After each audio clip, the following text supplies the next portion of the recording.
কে? Unknown number. তাহলে থাক, কে না কে দরকার হলে আবার করবে। 3বার করেছে মিরু, প্রয়োজনেই করেছে। মীরা মাথা নেড়ে বলল। হ্যাঁ, সেটাও ঠিক বলছিস। কথাটা বলেও কল দিচ্ছে না মীরা। কেন যেন ইচ্ছে করছে না কল দিতে। এমনিতেই ফোনে কথা বলতে ভালো লাগে না, তার উপর আননোন নাম্বার। যা দরকার সে আবার কল দিবে বলে উঠে দাঁড়াতেই ভো ভো করে ভাইব্রেট করে রিংটোন বেজে উঠল। 11 ডিজিটের শেষ দুইটা ডিজিট 92। উর্মির দিকে তাকাতেই দেখলেও উর্মিও তাকে মীরার দিকে। ইশারায় দ্রুত রিসিভ করতে বলল সে। কল কেটে যাবে সেই মুহূর্তে দ্রুত রিসিভ করলো, কানে নিয়ে ধরে থাকলেও অপর প্রান্তের কথা শোনার জন্য। কি ব্যাপার, কিছু বলছে না কেন? মীরার রাগ হলো।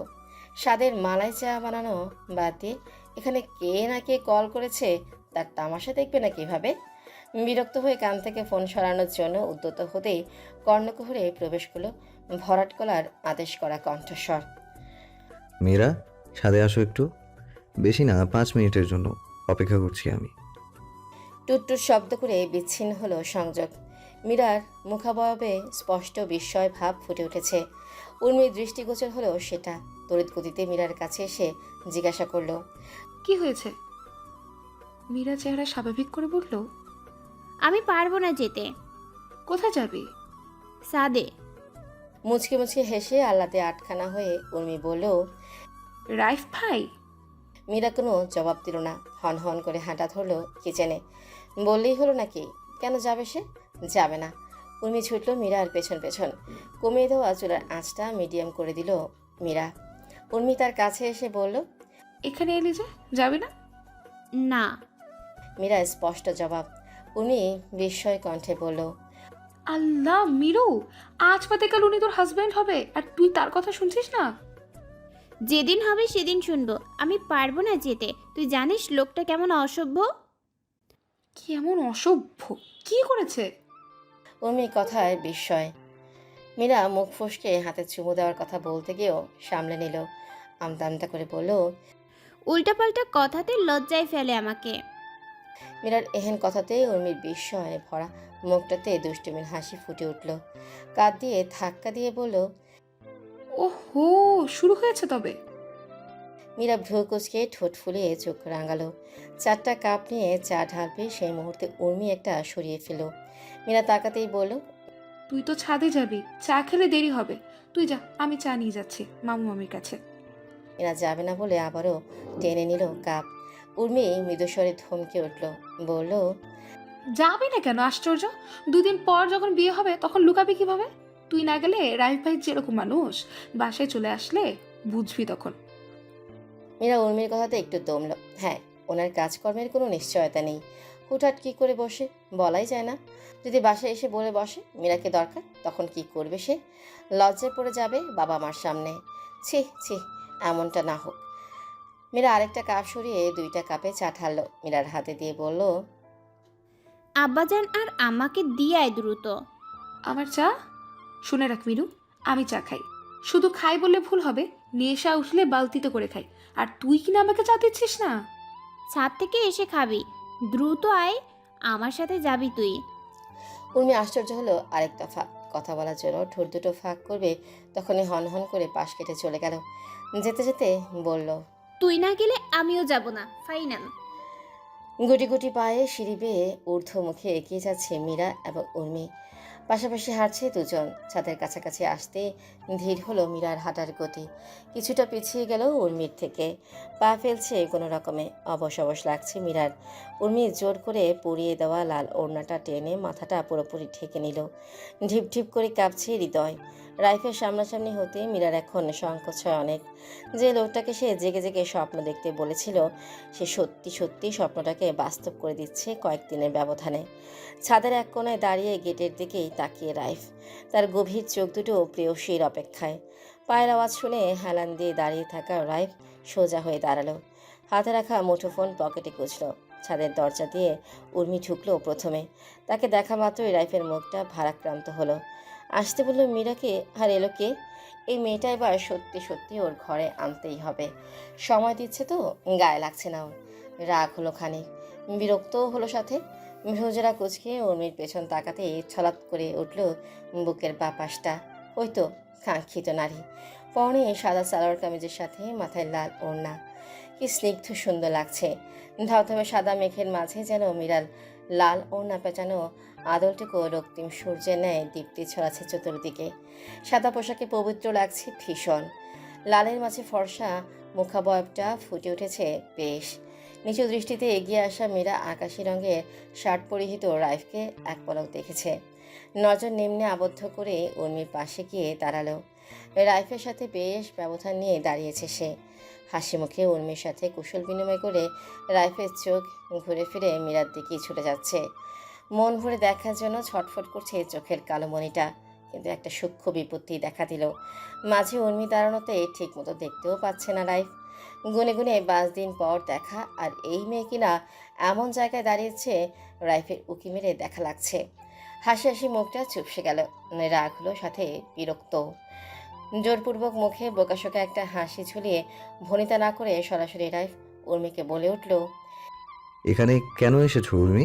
কাবাব মেয়ে হাড্ডি হতে? আমি হাড্ডি হতে চাইনি রাইফ ভাই, আমাকে জোর করে বানানো হয়েছে। মীরা মাথা নিচু করে গাল ফুলালো, কিন্তু কিছু বলল না। রাইফ পুনরায় উর্মিকে বলল, তাহলে তোমার ইচ্ছে নেই কাবাবে হাড্ডি হওয়ার? কণ্ঠে জোর দিয়ে জবাব দিল উর্মি। মোটেও না, আমি অতটাও মীর জাফর না যে আপনাদের মাঝে এসে দাঁড়াবো। তাৎক্ষণিক বাভ্রুটা উঁচু করে রাইফের সহজ সরল জবাব।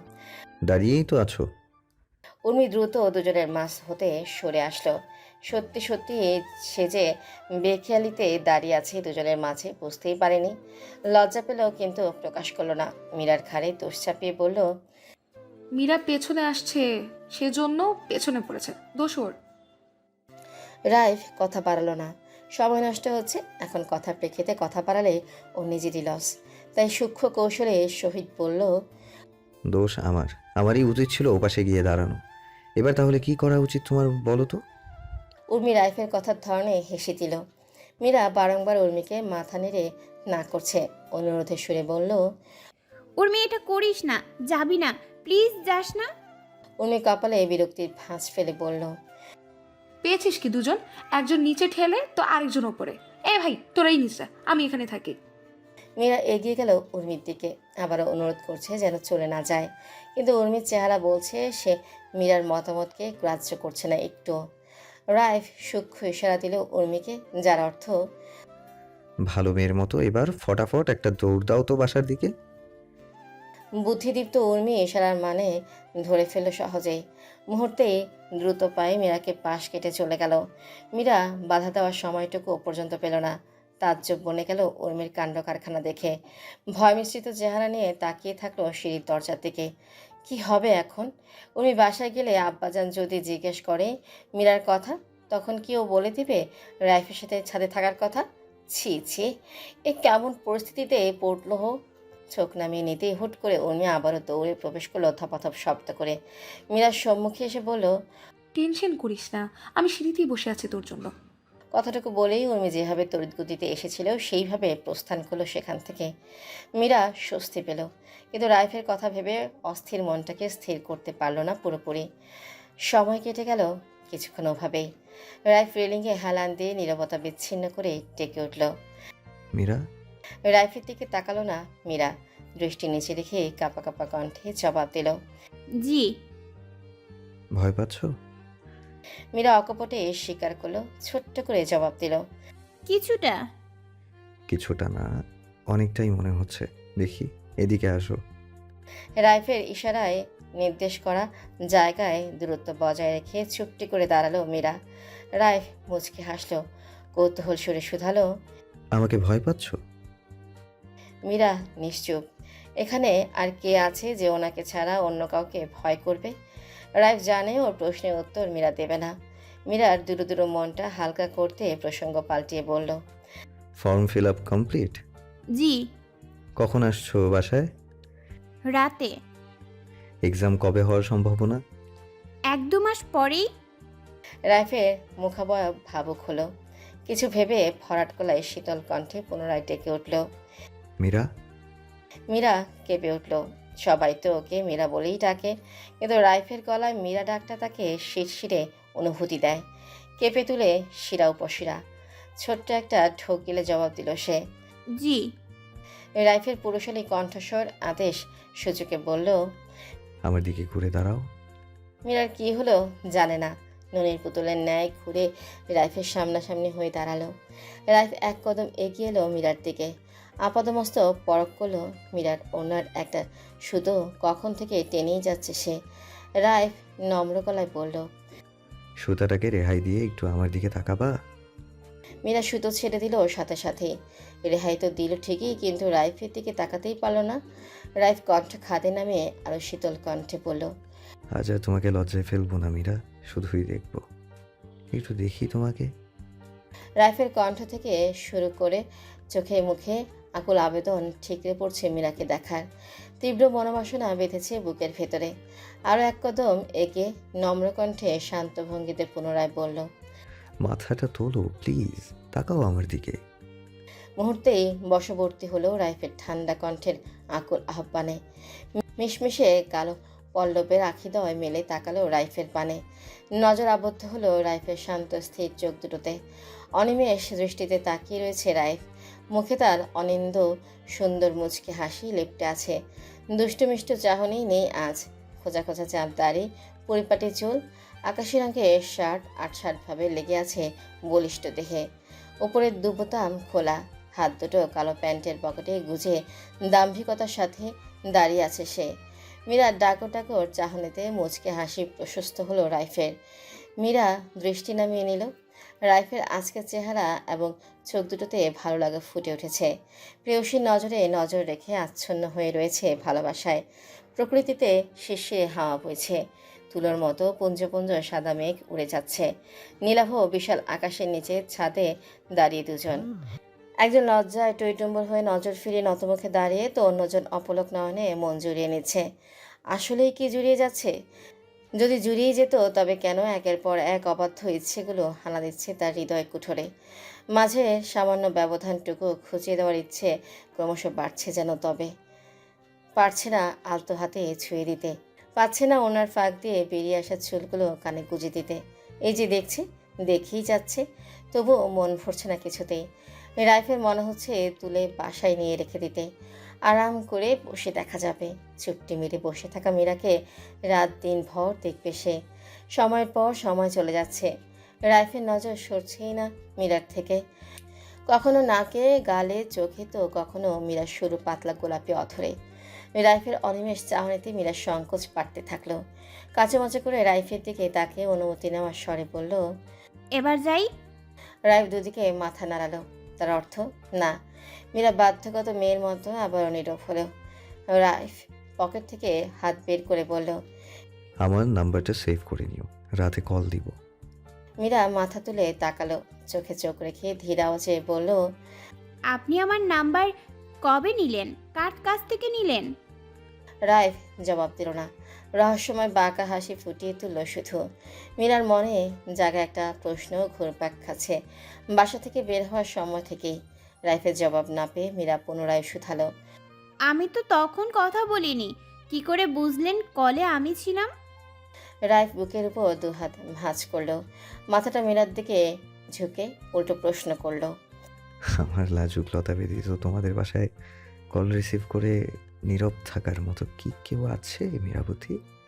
রাইফের মুখে উচ্চারিত লাজুকলতা এবং মীরাবতীর সম্বোধন শুনেই মীরা লজ্জায় দৃষ্টি ফিরিয়ে নিল। নিচের ঠোঁট কামড়ে চোখ খিচে ফেলল তৎক্ষণাৎ। এখানে আর কোনোভাবেই দাঁড়িয়ে থাকতে পারবে না সে। কোনো রকমে মিনমিন করে বলল। আসছি। রাইফের জবাবের অপেক্ষা না করেই মীরা ঘুরে হাঁটা শুরু করলো। মীরার লাজুক মুখ দেখে রাইফের মুখে অমায়িক হাসি ফুটল। দুষ্টুমি খেলা করলো মস্তিষ্কে। কণ্ঠ উঁচু করে ডেকে উঠল। মীরা। প্রশ্নাত্মক দৃষ্টিতে ঘাড় ঘুরিয়ে পিছু ফিরে তাকালো মীরা। রাইফ ডান হাতটা বুকের বাঁ পাশে নিল। ইশারায় বুকের বাঁ পাশটা দেখিয়ে দুষ্টুমি মাখা কণ্ঠে বলে উঠল। দেরি কিসের তবে, দ্রুত এসো। বুকের বাঁ পাশটা শুধুই তোমার জন্য বরাদ্দ, অপেক্ষায় তোমার জন্য। পরপর কেটে গেছে 1 সপ্তাহ। রাইফ এ কদিন মীরার সাথে ফোনে যোগাযোগ করেছে, কিন্তু কাজের কাজ কিছুই হয়নি। মীরার মুখ থেকে হুহা ব্যতীত কিছুই বের করতে পারেনি সে। দেখা করতে চাইলেও মীরা নাকচ করেছে ইনিয়ে বিনিয়ে। অবশেষে ধৈর্যহারা হলো রাইফ। এভাবে মীরাকে না দেখে থাকতে পারছে না মোটেও। এটা যে কেন বোঝে না, ওর অবস্থাটা একটু দেখতেই তো চায়, শুধু কাছে তো এখনই টেনে নিচ্ছে না। এত সংকোচে কি আছে আজও?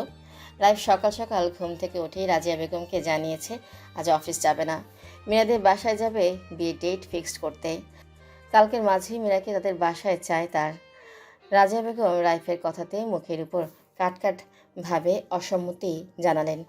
সামনে মীরার ফাইনাল পরীক্ষা, বিয়েটা তিনি পরীক্ষার পরপরই করতে বললেন। কিন্তু কে শুনে কার কথা? রাইফের এক কথা, এখনই বিয়ে করবে সে। পরীক্ষা তো আর আটকে রাখছে না সে। পরীক্ষার সময় পরীক্ষা দিবে, না করেছে কে? রাজিয়া বেগম রেগে গেলেন কিঞ্চিত, শক্ত কণ্ঠে বললেন, সমস্যা কি তোর রাইফ? এখনই বিয়ে করতে হবে কেন? বিয়েটার সামনে পরীক্ষা, এখন বিয়েটা হলো পরীক্ষা খারাপ হতে পারে। আর একটা প্রস্তুতি আছে না, হুট করে বিয়ে করানো যায়? মীরাকে রাজরানী করে ঘরে তুলবো আমি। রাইফ ছটফট করে পায়চারি করছে, একবার বসে তো একবার হাঁটছে। অস্থিরতা স্পষ্ট ফুটে উঠেছে তার ভাবভঙ্গিমায়। কি করে বলবে তার সমস্যা কি? মাকে কি এখন বলা যায় যে মীরাকে না দেখলে তার ভালো লাগে না, ঘুম হয় না রাতে, অফিস করেও শান্তি পায় না? এসব মুখ ফুটেই বলতে হবে কেন? বুঝে নিতে কি অসুবিধা? ছোট্ট শ্বাস ফেলে রাজিয়া বেগমের কাছে এসে বসলো রাইফ। মায়ের দিকে তাকিয়ে বলল, যে আগে থেকেই রানী, সে সাজলেও রানী, না সাজলেও রানী। নতুন বানাতে হবে না আম্মা। রাজিয়া বেগম দমলেন না, মেজাজ খারাপ হচ্ছে তার। সে না হয় কোনো রকমে আনল, কিন্তু মীরাদের পরিবারের কথাও তো ভাবতে হবে। নিজেকে শান্ত করে রাইফকে মানাতে কোমল স্বরে বললেন, ওনারা কি ভাববে আব্বা? ওনাদেরও তো একটা প্রিপারেশন আছে, তাই না? মায়ের কথা রাইফের মনোপুত হলো না। এটা কোনো কারণ হলো? অদ্ভুত কারণ দিয়ে যাচ্ছে কখন থেকে। ভ্রুকুঞ্চন করে অশান্ত ভঙ্গিতে বলল রাইফ, কিসের প্রিপারেশন আম্মা? 3 তলায় থেকে 5 তলায় মেয়েকে পাঠাতে কিসের প্রিপারেশন? আনতে ঘোড়াও লাগবে না, হাতিও লাগবে না, কোলে করেই আনতে পারবো। মুখে লাগাম দে পিয়াদব কোথাকার। রাইফ মায়ের ধমকে হাসি দিল, দু হাতে জাপটে ধরে আবদারের স্বরে বলল, আম্মা তুমি যাও প্লিজ, কথা তো বলে দেখো। বুঝিস না কেন? কি বুঝবো আম্মা? তোমার কি একটু মায়া দেওয়া হয় না? উপযুক্ত ছেলেটা মুখ ফুটে বিয়ের কথা বলছে। বাবা থাকলে এরকম কখনো হতো না, আমি বলার আগেই ব্যবস্থা করে দিত। জায়গা মতো কোপ দিয়ে রাইফ মন খারাপের ভাব করে চুপ করে রইল। রাজিয়া বেগম স্বামীর কথা মনে হতেই আবেগ আপ্লুত হলেন, স্মৃতিচারণে ব্যস্ত হলেন। ছেলের বিয়ে নিয়ে কতই না শখ ছিল ওনার। মন গড়ল রাজিয়া বেগমে। রাইফ আর চোখে একবার দেখল মাকে, চেহারা পাল্টে গেছে। ইতিবাচক সিদ্ধান্ত মনে করে বিস্তর হাসি ফুটল তার মুখে। ড্রয়িং রুমে রাজিয়া বেগমের সাথে খাদিজা বেগম খোশমেজাজে গল্প করছেন।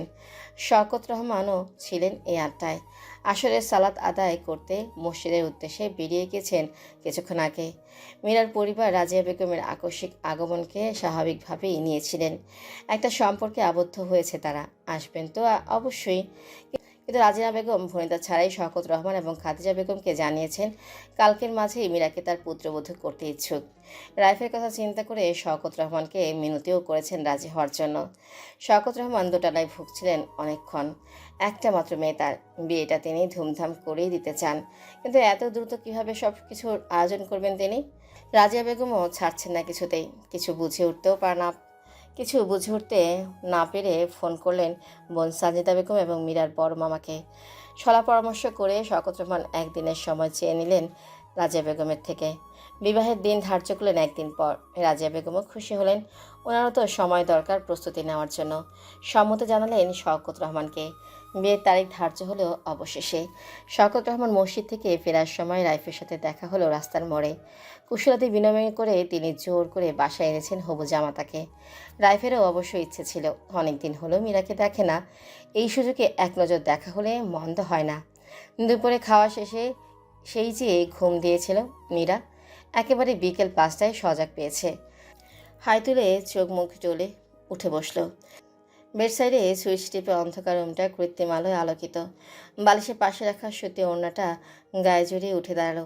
আসরের সালাত আদায় করবে ভেবে অজু করতে যেতেছে ও ওদিকে আর পা বাড়ালো না মীরা।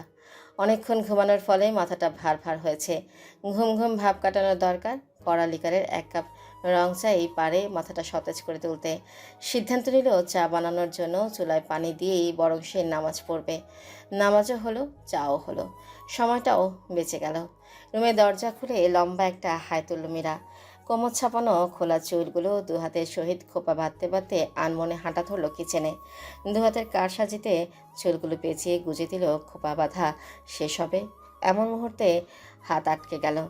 ছোট ছোট পায়ের কদম থেমে গেল সোফার বসে থাকা রাইফকে দেখে। মীরা আতঙ্কিত হলো। বিশ্বভরা চেহারায় তাকিয়ে রইল। অসম্ভব, উনি এখানে কেন থাকবেন? দেখার ভুল ভেবে বিরক্তিতে অন্যদিকে তাকাতেই গলা খাকারির শব্দ শুনে চমকে উঠল, কেঁপে উঠল জোরে সোরেই। হাতে ধরে রাখা খোপার বাঁধন আলগা হলো কয়েক হাত দূরত্বে দাঁড়িয়ে থাকা রাইফকে দেখে। ধীরে ধীরে কোমর ছাপানো দীঘল কালো চুলগুলো জায়গা করে নিল পুরো পিঠ সমেত। দুগালের পাশ দিয়েও জায়গা করে নিল ঘাড় সমান ছোট চুলগুলো। সেই সুপরিচিত ঘ্রাণ পাচ্ছে মীরা। তড়িৎ গতিতে মস্তিষ্ক জানান দিল এটা তার দেখার ভুল নয়, এটা সত্যি সত্যি। হুলস্থুল করে ওড়না টেনে মাথায় জড়ালো। রাইফ তাকিয়ে আছে এক দৃষ্টিতে। মীরার কাঁধ বেয়ে কোমর ছুঁয়ে দেওয়া চুল দেখে বিমোহিত হয়েছে সে। মীরার এমন রূপ যে তার অজানা, এই ঘুমকাতরে ফোলা ফোলা স্নিগ্ধ মুখটাও তার অদেখা। মীরা খুব করে চেষ্টা করছে কিছু বলতে, কিন্তু রাইফের হঠাৎ সাক্ষাতে সব কিছু গুলিয়ে যাচ্ছে। রাইফি প্রথম কথা বলল। ওড়না ভেদ করে কোমরের দিকে বেরিয়ে আসা চুলগুলো আরেকবার দেখে মীরার নজর আবদ্ধ করলো। গম্ভীর গলায় নিবিড় কণ্ঠে বলল, তোমার এই মোহনীয় রূপটা আমার ভেতরটায় কালবৈশাখী ঝড় তুলছে মীরা। বিশ্বাস করো, অবাধ্য ইচ্ছেগুলো হামলে পড়ছে। গগন বিদারী চিৎকার করে বলছে চুলগুলো ছুঁয়ে দিতে। ফোলা ফোলা চোখ দুটোয় ওষ্ঠ ছোঁয়ার প্রচণ্ড লোভ হচ্ছে আজ। রাইফের চাপা স্বরে বলা কথাগুলো মীরা হৃদয়ে নাড়িয়ে দিল। ভয় আড়ষ্ট হলো। লোকটা কি বলছে এসব? ভয় ভয় চেহারা লুকিয়ে চেহারায় স্বাভাবিকতা ফুটিয়ে মাথা নাড়ালো, যার অর্থ এমন কাজ করবেন না, ভুলেও না। রাইফ জলজলে হাসি দিল মীরার এমন চেহারায়। দীর্ঘদেহী পুরুষটা কিঞ্চিত ঝুঁকল মীরার দিকে, চাপা স্বরে ফিসফিসিয়ে বলল, আর 2 দিন রেডি থাকো মীরা, আমি ছাড়বো না তোমাকে, সত্যিই ছাড়বো না। বাসা ভর্তি মেহমান কিচকিচ করছে, হই হুল্লোড়ে মেতে উঠেছে সবাই। খুশির ঝিলিক চোখে মুখে উপচে পড়ছে বরপক্ষ এবং কনেপক্ষের সকলের মুখেই। কেউ খোশ গল্পে মেতে উঠেছে, তো কেউ কেউ ব্যস্ত তার নিজ কর্মে। কোলাহলপূর্ণ পরিবেশে নিজের রুমে খুবই সাধারণভাবে বধূ সেজে বসে আছে মীরা।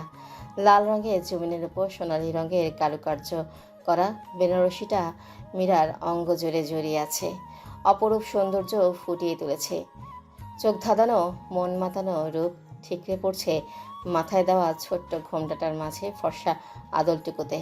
টানা টানা চোখ দুটোই হালকা করে দেওয়া কাজল লেপটে আছে। গোলাপি সরু অধরে হালকা কৃত্রিম গোলাপি আভা লাগিয়ে মীরার সৌন্দর্য আরও দ্বিগুণ করে তুলেছে। টকটকে লাল মেহেদি দেওয়া হাতটা কোলের উপর রেখে কচলে যাচ্ছে অনেকক্ষণ। সকাল থেকে কয়েক চোট কান্না করে লাল করে ফেলেছে দু চোখ। ফোলা ফোলা চোখ দুটোই কাজল দেওয়াতে মীরার চেহারায় অন্যরকম মায়া সৃষ্টি হয়েছে আজ। উর্মি আজ ভীষণ খুশি। সুন্দর একটা ড্রেস পরে মীরার আশেপাশেই ঘুরপাক খাচ্ছে। রাজিয়া বেগম মীরার এমন রূপ দেখে অনেকক্ষণ ধ্যান মেরে তাকিয়েছিলেন। ছেলে যে তার এমনি এমনি পাগল হয়নি, তার আজ খুবই করেই টের পাচ্ছেন। মেয়েটা গুণে যেমন গুণবতী, রূপেও তেমন রূপবতী। কোনো অংশেই যেন কমতি নেই মীরার মাঝে। শকত রহমান গলা খাকারে দিয়ে প্রবেশ করলেন মীরার রুমে। বিয়ে পড়ানোর আগে তিনি একান্ত সময় কাটাতে যান মীরার সাথে। প্রাণের আম্মাজানকে কাছে টেনে শেষ মুহূর্তে আরেকটু আপন করে নিতে চান তিনি। মীরা বাদে রুমের সবাই চলে গেল বাহিরে। মীরার বউ সাজার মুখটা দেখে শকত রহমান যেমন খুশি হলেন, তেমনিভাবে মুখটাও হু হু করে উঠল। একমাত্র কন্যাকে আজ অন্য ঠিকানায় পাঠাবেন তিনি। এতদিনে আগলে রাখা মেয়েটাকে অন্য কোথাও পাঠাতে হবে ভেবে ভেতরটা মোচড় দিয়ে উঠল তার। মেয়েকে বুঝতে দিলেন না, প্রকাশ করলেন না কিঞ্চিত পরিমাণও। মীরা তার আব্বাজানের আগমনেও আজ নিচু করেই রেখেছে মুখটা। আব্বাজানের সাথে চোখে চোখ মেলাতে পারবে না কিছুতেই। কঠোরভাবে অশ্রুগুলোকে বন্দি করে রেখেছে আখি কোঠরে। আব্বাজানের পানে তাকালেই যেন অশ্রুগুলো মুক্তি পাবে, চোখের কোণ দিয়ে ঝরঝর করে বর্ষণধারা ঝরে যাবে কপল ছুঁয়ে। শওকত রহমান ভঙ্গুর হৃদয়ে মীরার পাশে বসে ফাঁকা জায়গাটুকু দখল করে নিল। মীরার মাথায় হাত রাখতেই কান্নাগুলো দলা পাকিয়ে গলায় আটকে গেল শওকত রহমানের। নিজের ভেতরের ব্যথাতুর অনুভূতিগুলোকে সন্তর্পণে লুকিয়ে ফেলেন ছোট এক শ্বাস ছেড়ে। মীরা পিতার কাঁধে মাথাটা হেলান দিল, আব্বাজানের খসখসে হাতটা টেনে নিল, নিজের দুহাতের মুঠোয় পুড়িয়ে তাকিয়ে রইল সম্মুখে। নীরব দুজনেই। টিকটিক করে সময় কেটে গেল মিনিটের পর মিনিট। শওকত রহমান ছোট্ট করে চুমু খেলেন মীরার মাথায়। নীরবতা ভেঙে মোলায়েম স্বরে বললেন, ইমাম সাহেব আসছেন আম্মাজান, ওদিকের কাজ শেষ, অপেক্ষা করছেন আপনার জন্য, ডাকবো ওনাকে? মীরা বাবার প্রশ্নে উত্তর দিলে না, মৃদুভাবে মাথা নাড়ে সম্মতি দিল শুধু। শওকত রহমান গলা উঁচু করে ডেকে ইমাম সাহেবকে রুমে আসতে বললেন। ইমাম সাহেবই প্রথম প্রবেশ করলেন। তার পেছন পেছন এক এক করে মীরার মা, ফুপু, ফুপা, রাজিয়া বেগম, উর্মি এবং রাইফের বড় চাচা চাচি সহ বয়োজ্যেষ্ঠ সম্মানিত ব্যক্তিগণও প্রবেশ করলেন। পিতার কাঁধ থেকে মাথা তুলে সোজা হয়ে বসত মীরা। বুকের বাপাশে ধুকপুকুনি বেরিয়ে গেছে হাজার গুণ। কেঁপে কেঁপে উঠছে বারবার, শরীরটাও কেমন ঝিমিয়ে গেছে যেন। এই বোধহয় নেতেই পড়বে শরীরটা। বয়োবৃদ্ধ ইমাম ইসলামী ধর্ম মোতাবেক বিয়ে পড়ানো শুরু করেছেন। শেষ সময় এসে যখন মীরাকে বলতে বললেন, বলুন কবুল, মীরা চোখ দুটো বন্ধ করে কেঁপে উঠল। শওকত রহমান ঠাওর করলেন পাশে বসে থাকা আদরে কন্যার অবস্থা। বরাবরের ন্যায় শওকত রহমানের ভরসা হাতটা মীরার পেছন থেকে চাপটে নিল তৎক্ষণাৎ। কোমল কণ্ঠে নিচু আওয়াজে মীরাকে বললেন, আমার সাহসী আম্মাজান, ভয় নেই, আপনার আব্বাজান সবসময় আপনার পাশে ছিল, আছে এবং থাকবে। মীরা ছলছল নয়নে মুখ তুলে শওকত রহমানের পানে তাকালো। যতই চেষ্টা করুক অশ্রু লুকানোর, কিন্তু ভেজা নয়ন স্পষ্ট বলছে মীরা কেঁদেছে, যার ছোঁয়া এখনও আঁখি পল্লবে লেগে আছে। শওকত রহমান মেয়ের মুখের পানে তাকালো, মুখে মুচকে হাসি লিপটে ঘাড় নাড়িয়ে চোখের পাতা একবার বন্ধ করে আবারও খুলল। পিতার নিকট থেকে সাহস পেল মীরা, কিন্তু ধুকপুকানি কমছে না কিছুতেই। খাদিজা বেগম মেয়ের একটা হাত মুঠোয় নিলেন। মায়ের সংস্পর্শে মীরা এবার আর নিজেকে সংযত করতে পারল না, গঙ্গিয়ে কেঁদে উঠল। হুড়মুড় করে ধেয়ে আসা অশ্রুগুলো চোখের কোণ বেয়ে গড়িয়ে পড়ল। কান্নারত মীরা কাঁপা কাঁপা স্বরে জড়িয়ে যাওয়া কণ্ঠে মৃদু আওয়াজে বলল, কবুল। আলহামদুলিল্লাহ। জয়ধ্বনিতে শুকরিয়া আদায় করলো সবাই। হাসি ফুটল সকলের মুখে। উর্মির হাতে রাখা মোবাইলটাতে ফোন কলে বর বেশে থাকা সাদা পাঞ্জাবি পরিহিত সুপুরুষটির মুখেও বিস্তর হাসি ফুটল তৎক্ষণাৎ। স্বস্তি পেল, শুকরিয়াও আদায় করলো। বুকের ভেতর পাথরের মতো বোঝা সৃষ্টি করে জমে থাকা কয়েকদিনের দীর্ঘশ্বাসটাও দুঠোঁটে ফাঁক দিয়ে ছেড়ে দিল চোখ বন্ধ করে। খাওয়া দাওয়ার পর্ব শেষ করে চলে এসেছে বিদায় মুহূর্ত। মীরা ছোট বাচ্চার ন্যায় অনবরত কান্না করেই চলেছে শওকত রহমানের বুকে মাথা গুজে। একবার তো বলেই ফেলেছে সে যাবে না এখান থেকে। শওকত রহমান সহ সবাই সবার মতো বুঝেই যাচ্ছে, কিন্তু কিছুতেই মীরাকে সামলানো যাচ্ছে না। নীরবে অশ্রুপাত করে পিতার বুক ভিজিয়ে ফেলেছে। শওকত রহমান আর নিজেকে খোলসে আবৃত করে রাখতে পারেননি পরিবারের কেউই। বিদায় বেলায় হু হু করে কেঁদেছেন সকলে। ফের খোলা বারান্দায় রেলিং ধরে দাঁড়িয়ে আছে মীরা। আকাশে আজ মস্ত বড় চাঁদ উঠেছে, জলজল করে আলো ছড়িয়ে রাতের নিকষ কালো অন্ধকার দূর করেছে ধরণী থেকে। মীরার মুখটাও উজ্জ্বল হয়েছে জ্যোৎস্নায় রূপালী আলোয়। শিরশিরে হাওয়া এসে শরীর মন দুটোই ঝরিয়ে দিচ্ছে মীরার। হালকা গোলাপি রঙের শাড়ি পরিহিত মীরার রাইফের সাথে প্রথম দেখা হওয়া থেকে শুরু করে বর্তমান সব কিছুই তার অকপটে ভেসে আসছে মনে। নিয়তি আজ ঠিক সেখানেই দাঁড় করিয়েছে মীরাকে, যেখানে সে রাইফেকে স্নিগ্ধ ভরে দেখেছিল একদিন। ভাবুক মীরা ভাবছে আরও অনেক কিছুই। এই তো ঘণ্টাখানেক আগেই যখন মীরা বধূ বেশে সিঁড়ি দিয়ে পাশাপাশি হেঁটে উপরে উঠছিল রাজা বেগমের সাথে, হুট করে রাইফ এসে মীরার বাম দিকটা দখল করেছিল সন্তর্পণে। মীরার সহিত পায়ে পা মিলিয়ে সামলে দৃষ্টি রেখে হাঁটছিল রাইফ। কান্না করার ফলে মীরার ফর্সা মুখ এবং চোখ দুটো লাল বর্ণের তখন। মীরার নিজ পরিবার ছেড়ে নতুন ঠিকানায় যেতে ভীষণ কষ্ট হচ্ছিল। নরম হৃদয়টা ছেদন হচ্ছিল মারাত্মকভাবে। অসার হয়ে আসা টালমাটাল পা দুটো যখন কোনো রকমে এগিয়ে যাচ্ছিল, তখন এই রাইফের আগমন আরও বেশি ধরাক করে তুলেছিল মীরার কোমল হৃদয়। রক্তিম হয়ে আসা চোখ দুটি তুলে আর দৃষ্টিতে একটু রাইফকে দেখে আবারও সামনে দৃষ্টি দিয়েছিল সে। রাইফ দাম্ভিকতার সহিত হেঁটে যাচ্ছে পাশে, কোনো হেলদোল নেই তার, ধ্যান জ্ঞান পুরোটাই সামনের দিকে।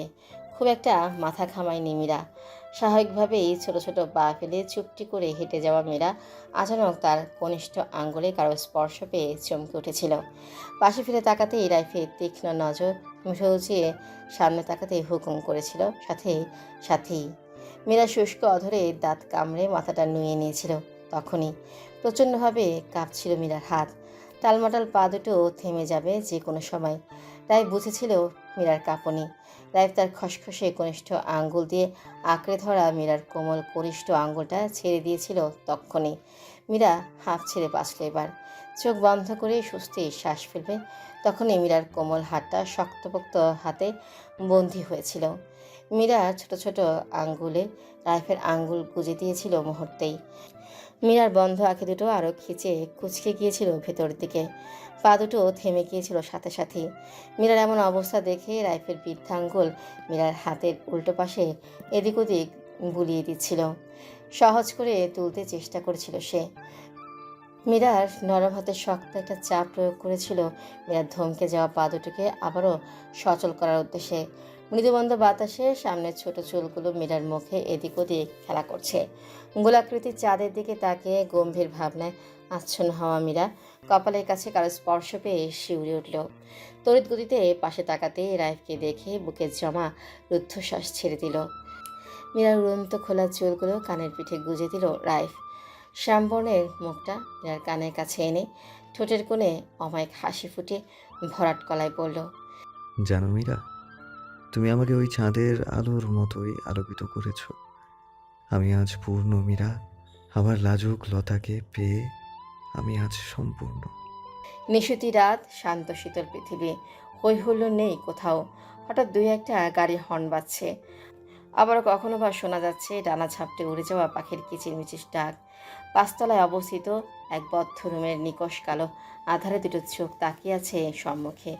বিশাল আকাশে জলজল করে জ্বলতে থাকা থালার মতো মস্ত বড় চাঁদের কিঞ্চিত আলো খোলা জানালা ভেদ করে পর্দার ফাঁক ফোকর দিয়ে ঢুকে মীরার কপাল থেকে থুতনিতে তীর্যকভাবে লেপ্টে আছে। সদ্য নববধূ তার গালে নিচে মেহেদি রাঙা হাত রেখে বিভোর নিদ্রায় আচ্ছন্ন। মাথায় পেঁচানো শাড়ির আঁচলটা সরে গিয়ে বালিশের উপর পড়ে আছে। খোপা করে রাখা চুল বাঁধন ছেড়ে চোখ স্পর্শ করে গালের উপর লেপ্টে আছে। মাথার উপর ভন ভন করে চলা ফ্যানের বাতাসে মেতে উঠছে সেগুলো। গায়ের উপরে পাতলা কাঁথা জড়িয়ে আরাম করে ঘুম দিয়েছে মীরা। এই শহরের সবাই হয়তো মীরার মতোই গভীর নিদ্রায়, কিন্তু নিদ্রাবিহীন শুধু তার পাশে শুয়ে থাকা পুরুষটি। চোখ সয়ে যাওয়া অন্ধকারে রুমে কাত হয়ে এক হাতের উপর ভর দিয়ে মুগ্ধ নয়নে এক দৃষ্টিতে তাকিয়ে আছে রাইফ। পলক ফেলছে অনেকক্ষণ পরপর। মীরার শরীর থেকে আসা বেলি ফুলের মেইলি সুবাস নিঃশ্বাসের সাথে সুগভীরভাবে গ্রহণ করছে সে। রাইফের সাথে ঘুমানোর আগে মীরার মাঝে ভীষণ সংকোচ কাজ করছিল। মীরার আড়ষ্ট হয়ে যাওয়া অবস্থা দেখে রাইফ আর তাকে খুব একটা ঘাটেনি তখন। নাজুক মীরাকে তার ব্যক্তিগত বিছানা ছেড়ে দিয়ে ঘুমাতে বলে কাজের বাহানা দিয়ে চলে গিয়েছিল বাহিরে। মীরা দুরু দুরু মনে খাটের এক কোণায় শুয়ে পড়েছিল রাইফের কথা মতো। সারাদিনের ধকল শেষে ক্লান্ত মীরা গা এলিয়ে দিয়েছিল রাইফের নরম বিছানায়। শোয়ার সাথে সাথে সেই পরিচিত ঘ্রাণ হালকা হালকা অনুভব করছিল মীরা। পাবেই বা না কেন? যেখানে সেই ঘ্রাণের ব্যক্তিটিরই বসবাস, সেখানে ঘ্রাণের ছোঁয়া থাকাটাই তো স্বাভাবিক। অতিরিক্ত কান্নার ফলে ফোলা ফোলা চোখ দুটো জ্বলছিল মীরার। ক্লান্তিকর চোখ বুজে জেগে থাকা মীরা ঘুমের দেশে যে কখন পাড়ি জমিয়েছিল বুঝতেই পারেনি। রাইফ 7-5 মিনিট পরেই যখন উঁকি দিয়েছিল রুমে, মীরাকে ঘুমন্ত অবস্থায় দেখে অবাক হয়েছিল বেশ। এত অল্প সময় কেউ গভীর নিদ্রায় কীভাবে যেতে পারে, তাও আবার বাসর রাতে? বিছানার কাছাকাছি এসে একটা বালিশ দূরত্বে রেখে মীরার পাশে রাখা দেখে মুচকি এসেছিল রাইফ। অদ্ভুত ভালো লাগা কাজ করেছিল তখন। মীরা যে রাইফের জন্য বিছানায় জায়গায় রেখে ঘুমিয়েছে তা বুঝতে বাকি রইল না তার। ফুটফুটে মেয়েটার ঘুমন্ত নিষ্পাপ মুখাবয়ব অনেকক্ষণ দেখার ইচ্ছে থাকলেও লাইটটা অফ করে দিয়েছিল যেন মীরার ঘুমে ব্যাঘাত না ঘটে। টিকটিক করে চলা দেয়াল ঘড়িটা শব্দ করে জানান দিলেও এখন রাত্রি ৩টা। মৃদু শব্দ কানে যেতেই মীরা নড়ে চড়ে উঠল কিছুটা। রাইফের ধ্যান ভাঙল। অন্ধকারে এই ঘড়ির দিকে তাকিয়ে ভাবল অনেক রাত হয়েছে, এবার ঘুমানো উচিত তার। মীরা এখন তার অর্ধাঙ্গিনী, জীবনসঙ্গী। রাইফের জীবনের সাথে ওতপ্রোতভাবে জড়িয়ে গেছে সে। সারাটা জীবন এভাবেই পাশাপাশি থাকবে তারা। কাল দিনের আলোয় দেখা যাবে ভেবে দু চোখের পাতা এক করলো ঘুমানোর উদ্দেশ্যে। না, কিছুতেই ঘুম আসছে না রাইফের। বালিশটা মীরার দিকে আরেকটু এগিয়ে নিয়ে সে নিজেও সামনে আগালো। মীরার কাছাকাছি এলো কিছুটা। রাইফের শক্তপোক্ত হাতটা চুপিসারে মীরার মেহেদিরাঙ্গা কোমল হাতটা টেনে নিল নিজের দিকে। ছোট্ট হাতটা রাইফের হাতে তালুতে আবদ্ধ করে বুকের কাছে টেনে নিল। নির্ঘুম দু চোখকে রেহাই দিয়ে চোখ বুঝল রাইফ। মীরার দেখা পাওয়ার পর থেকেই শান্তির ঘুম উড়ে গিয়েছিল তার চোখতে। চোখ বুঝলেই মীরার প্রথম দিনের হতভম্ব চেহারা অকপটে ভেসে উঠত তার। আজ তার তেমন হচ্ছে না রাইফের। এই তো পাশেই সে। মীরার নরম হাতটা রাইফের মুঠোবন্ধি তার লাজুকলতা। ৩ রাস্তার মোড়ে অবস্থিত মসজিদ থেকে ফজরের আজান ভেসে আসছে। নিত্যদিনের অভ্যাসরত মীরা আজানের ধ্বনিতে নড়ে চড়ে উঠল। হালকা হলো তার গভীর নিদ্রা। অন্যদিকে পাশ ফেরার জন্য কাত করতেই টান লাগলো হাতে। ভ্রুকুঞ্চিত করে অন্ধকারে চোখ মেলল। শক্ত করে ধরে রাখা হাতটা ছাড়ানোর চেষ্টা করলো। অন্য হাতে বালিশের নিচে রাখা ফোনটা বের করে ফ্ল্যাশ লাইট অন করলো। কাছাকাছি পাশে শুয়ে থাকা রাইফকে ঘুমন্ত অবস্থায় পেল সে। বলিষ্ঠ হাত দুটো বুকের কাছে জড়িয়ে রেখেছে মীরার হাত। মীরা কি যেন ভেবে ঠোঁটের কোণে স্মিত হাসল। বেখেয়ালিভাবে ফোনের আলো রাইফের মুখে পড়তে রাইফ চোখ কুচকালো। মীরা দ্রুত ফোন সরিয়ে অন্যদিক করে রাখলো। হালকা উঁচু করে রাখা মাথাটা আবার বালিশে রাখলো সে। মুখের পাশ দিয়ে বিরক্ত করা এলোমেলো চুলগুলো কানে গুঁজে রাইফের দিকে দৃষ্টি দিল। বাহিরে এখনো অন্ধকার ভাব কাটেনি। ফ্ল্যাশ লাইটের আলোয় রাইফের অবয়ব স্পষ্ট দেখতে পাচ্ছে মীরা।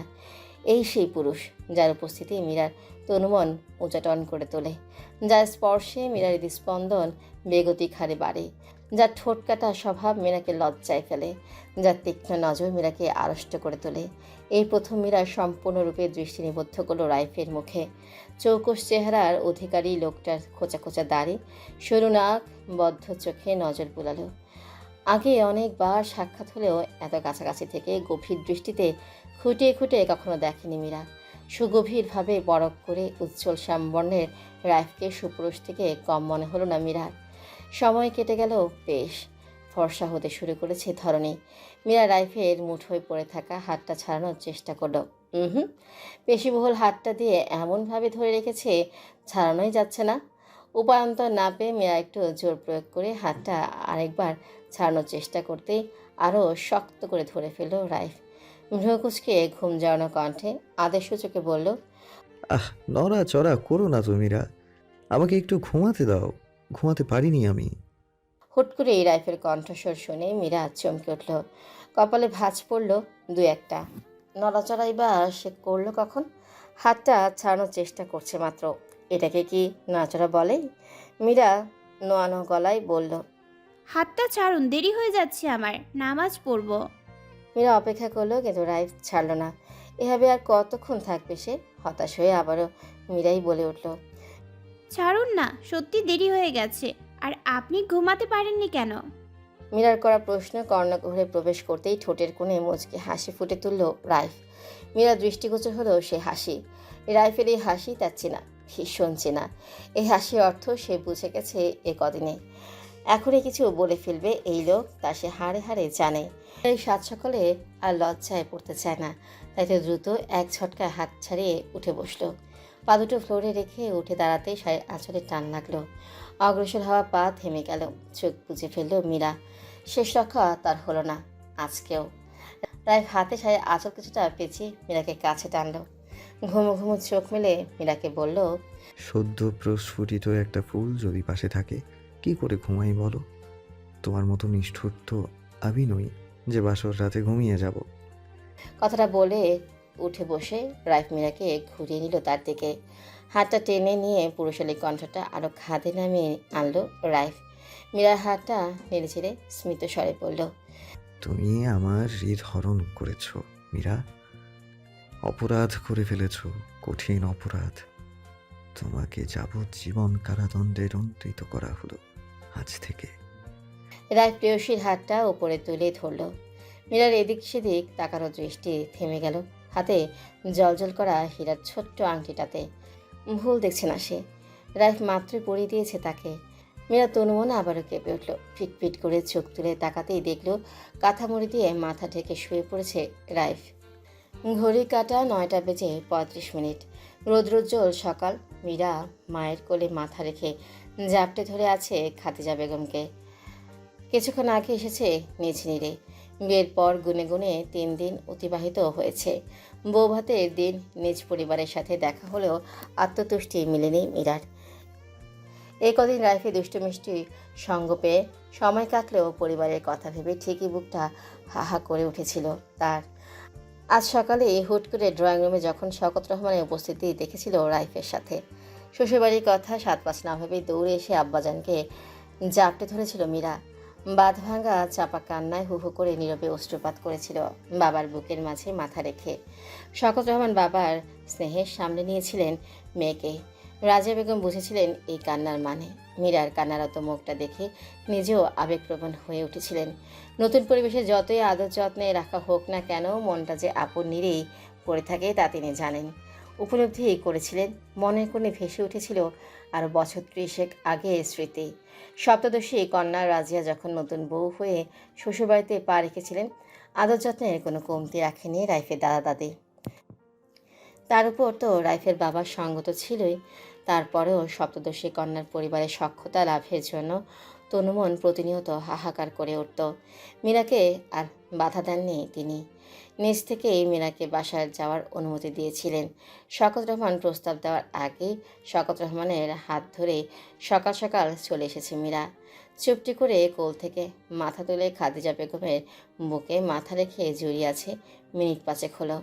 মায়ের বুকে শান্তিটুকু কুড়িয়ে নিচ্ছে আপন মনে।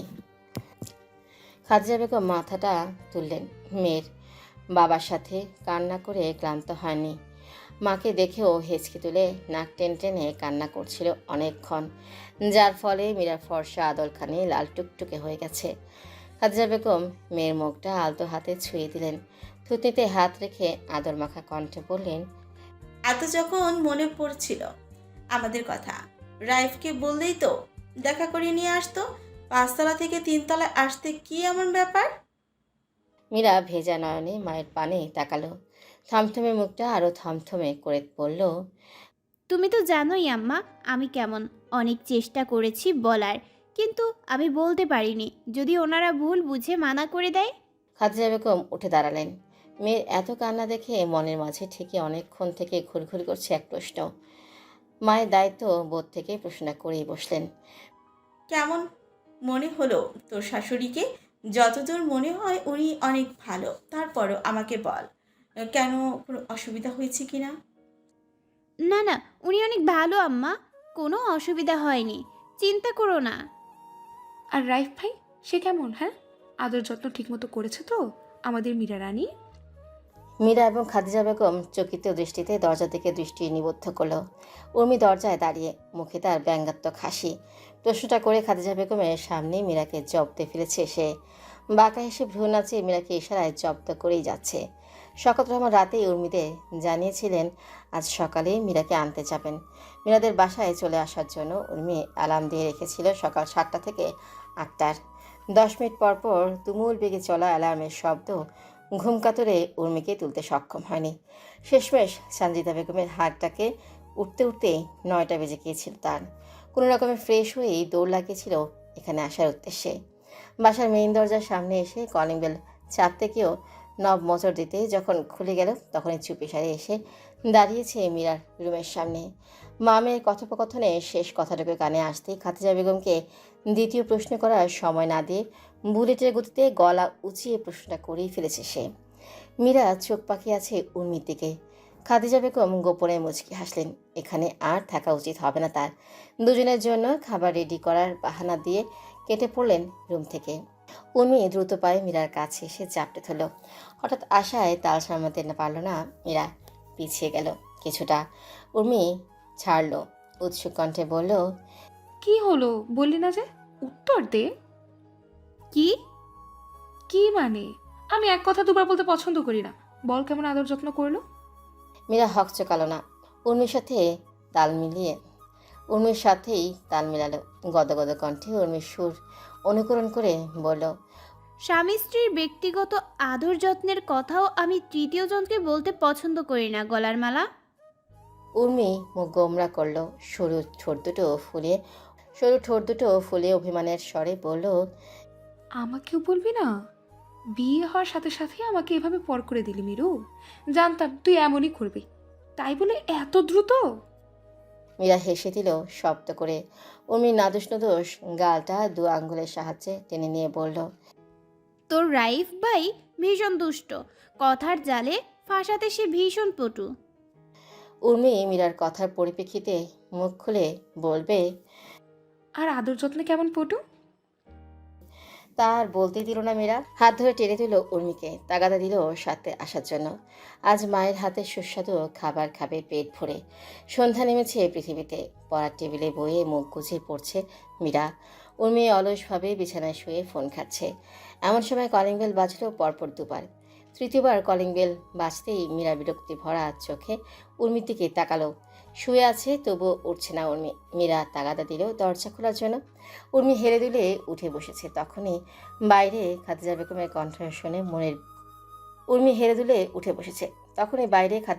কণ্ঠ শুনে মনের বিপরীতে উঠে বসা উর্মি আবারও ধপ করে শুয়ে পড়ল।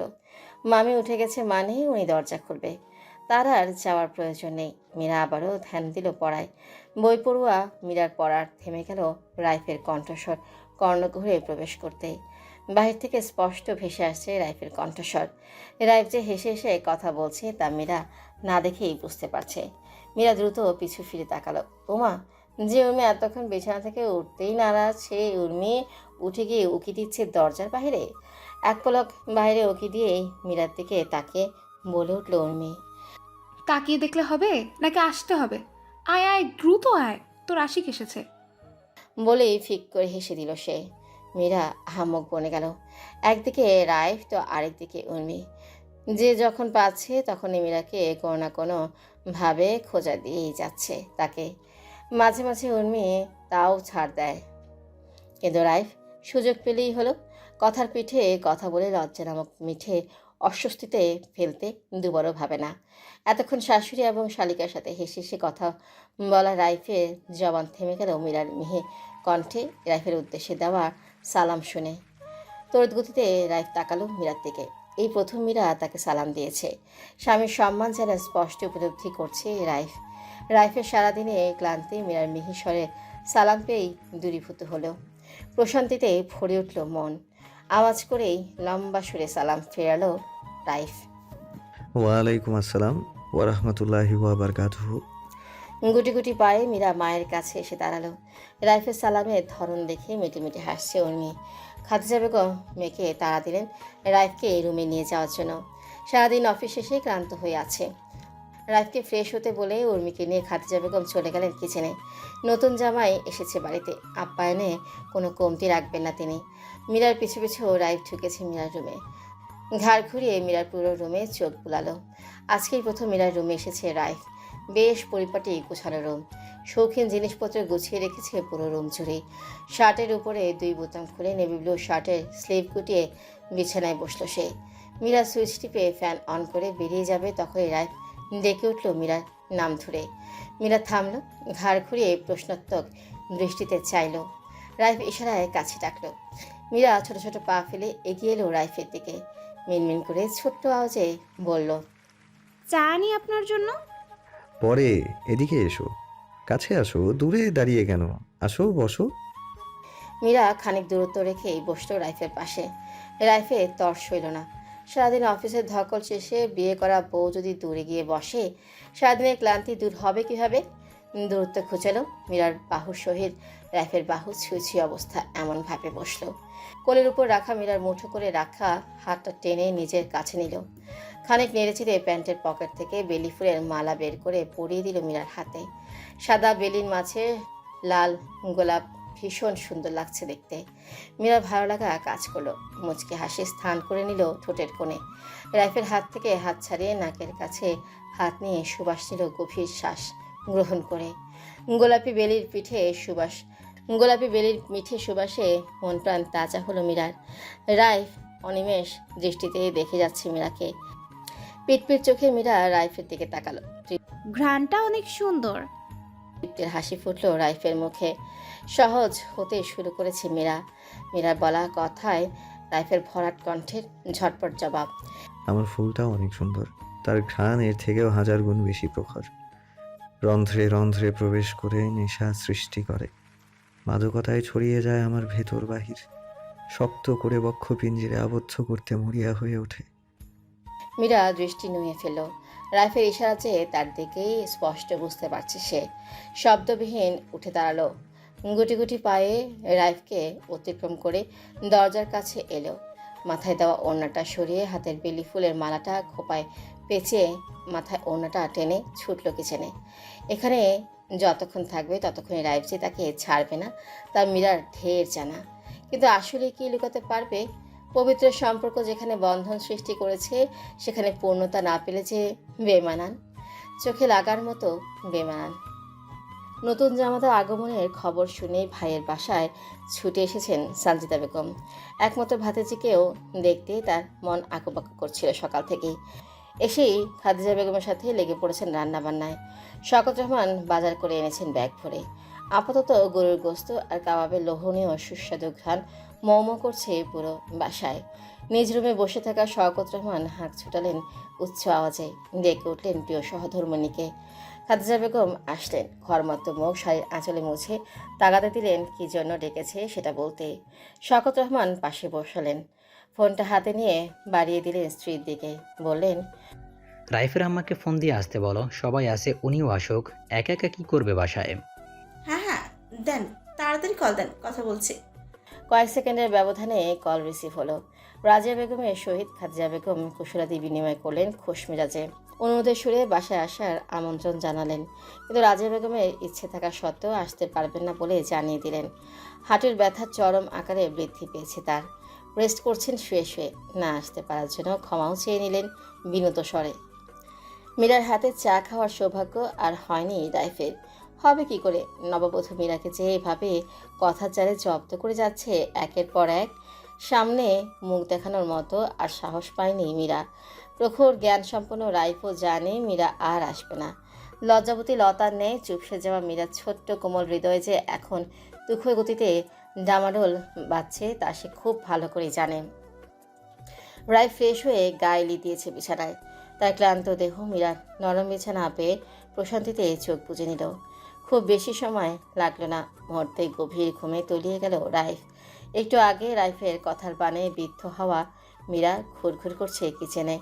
খাদিজা বেগমের আশেপাশে কাজ না থাকা সত্ত্বেও একবার এটা ধরছে তো আরেকবার ওটা। ব্যস্ত হাতে কাজ করা খাদিজা বেগমের চারপাশে ঘুরঘুর করাতে তার মাথা ঘুরছে। বিরক্তি ভরা চোখে তাকালেন তিনি। মীরাকে ধমকে উঠলেন কিঞ্চিত। মেয়েকে স্থির থাকতে বলে রুমে গিয়ে রাইফের কি লাগে দেখতে বললেন। মীরা তো যাবে না কিছুতেই। এমন পরিস্থিতির পর কিভাবে যাবে মীরা রাইফের সামনে? রাইফের কাছ থেকে গা ঢাকা দিতেই তো এখানে ঘুরঘুর করছে, আর উনি কিনা বলে রাইফের কাছে যেতে? অসম্ভব। এখন যাওয়া মানে আরেকবার ওনার বেফাস কথায় কান গরম হওয়া। মীরা আমতা আমতা করলো, মিনমিন করে বলল, ওনার মনে হয় কিছু লাগবে না আম্মা। লাগবে না মানে কি? চা নিয়ে যা। মীরা মাথা চুলকালো, ইনিয়ে বিনিয়ে বলল, চা খাবে না? কি খাবে? কিছুই খাবে না? এইসব কোন ধরনের কথাবার্তা মীরা? নতুন জামাই না দিলে খাবে কি করে? এই নে, ট্রে নিয়ে যা। মীরা যে আজ কঠিন বিপদে পড়েছে তা একদম হাড়ে হাড়ে টের পাচ্ছে। রাইফের বলা এক একটা কথা যে তার ভেতর কম্পন সৃষ্টি করে তা তো আর কেউ জানে না। মীরার মনে হচ্ছে এভাবে চলতে থাকলে সে আর বেশি দিন বাঁচবে না। এমন দূর দূর বুকে ভয়ে ভয়ে আর কতদিনই বা থাকা যায় দুনিয়ায়। রাইফের হুটহাট কাজে মীরার হৃদস্পন্দন থেমে যায় তো কখনো বেগতিকভাবে চলে। কথাতেই তো এমন, কাজে কর্মে না জানে কেমন হবে এটা ভেবে দিশেহারা সে। কঠিন শঙ্কায় মীরা কবে জানি হার্ট অ্যাটাক করে বসে রাইফের এমন আচরণে। এলোমেলো চিন্তা মনের মাঝে চাপা দিয়ে দূর দূর বুকে নিজ রুমে উকি দিল মীরা। ওই তো বিছানায় উপর হয়ে শুয়ে আছে রাইফ। মীরার কপালে এখানে চিন্তার ভাঁজ পড়ল। এই কদিনে রাইফকে সন্ধ্যার পর কখনো ঘুমাতে দেখেনি সে। শরীর খারাপ করেনি তো? ট্রেটা টি টেবিলের উপরে শব্দহীনভাবে রেখে মৃদু আওয়াজে ডেকে উঠল মীরা। শুনছেন? মীরার মিহি ডাকে ঘুমন্ত রাইফের ঘুম পাতলা হলো, কিন্তু জবাব দিল না। ওভাবেই পড়ে রইল বিছানায়। জয়তার সাথে কথা বলা মীরা আর একটু এগিয়ে এলো, কণ্ঠে উৎকণ্ঠা মিশে ডেকে উঠলো পুনরায়। এই যে শুনছেন, আপনার শরীরটা কি খারাপ? রায় যেন এটারই অপেক্ষায় ছিল। ঘুম ভেঙে গেল পুরোপুরি। বালিশে গুজে দেওয়া মুখটায় ফুটে উঠল দুষ্ট বাঁকা হাসি। নড়াচড়া না করে ওভাবেই ঘুম ঝরানো কণ্ঠে জবাব দিল রাইফ। ব্যথা, বুকের বাঁ পাশে ব্যথা, তোমায় কাছে না পাওয়ার প্রচণ্ড ব্যথা। রাইফের নিচু স্বরে বলা কথার শেষ অংশটুকু শুনতে পেল না মীরা। যতটুকু শুনো তাতে ব্যথা শব্দটা শুনে ধরে নিল রাইফের সত্যি সত্যি শরীর খারাপ। মীরা উৎকণ্ঠিত হলো, ব্যতিব্যস্ত কণ্ঠে শুধালো। কোথায় ব্যথা? মেডিসিন দিব? দেই একটা? তড়িৎগতিতে মাথা উঁচু করে তাকালো রাইফ। মুখে তার বিস্তর হাসি। কপালে পড়ে থাকা এলোমেলো চুলগুলো এক হাতের সাহায্যে গুছিয়ে নিয়ে উঠে বসলো ধীরে সুস্থে। মীরার মুখ বরাবর মুখ এনে চাপা আওয়াজে বলল। মেডিসিন লাগবে মীরা, বুকে আসো, বিশ্বাস করো কোনো ব্যথা থাকবে না, একটুও না। অ্যান্টিবায়োটিক তুমি, ভিটামিন, ব্যথানাশক সব তুমি। মীরা তনুমনে শিহরণ বয়ে গেল, শীতল স্রোত বয়ে গেল শির দ্বারা দিয়ে। শেষের কথাতে মীরার অবশ্য হাসিও পেল বেশ। এই লোক সভ্য হবে না কখনো। সিরিয়াস সময়েও কেমন অসিরিয়াস কথাবার্তা। শ্বাস ফেলে রাইফের সামনে চায়ের কাপ এগিয়ে দিতে দিতে বলল। আপনার সাথে কথা বলাই বৃথা। সব সময় কথা উল্টান। সোজা কথা কবে বলবেন? রাইফেল এবার পুরো মুখ ছুঁড়ে হাসি ফুটালো। আরাম করে বসে মীরার গোলগাল মুখটায় নজর বুলিয়ে ভ্রুজোড়া কিছুটা উপরে তুলে বলল। সোজা সাপটা কথা হজম করতে পারবা তো মীরা? তাহলে বলি শোনো, তোমার ওই গোলাপি ঠোঁটটার জন্য। মীরা বিস্ফোরিত নেত্রে তাকিয়ে চোখ কোটর ছেড়ে বেরিয়ে আসার জোগাড়। কি বলছে এসব? সর্বনাশ! পরিস্থিতি মোকাবেলা করতে উপস্থিত বুদ্ধি মাথায় যা আসলো তাই করলো। হাতে থাকা চায়ের গরম কাপটা রাইফেল বকবক করে বলতে থাকা ঠোঁটে ছোঁয়ালো।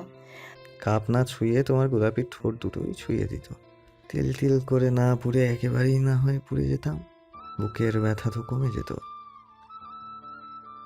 ভাতিজি জামাইয়ের সাথে গল্প জুড়েছেন সানজিদা বেগম। আলাপ আলোচনায় বিভিন্ন প্রশ্ন করছেন তিনি। রাইফও সুন্দরভাবে এক একটা জবাব দিয়েই যাচ্ছে। উর্মি হুটহাট আসে আবার হুটহাট চলে যায়।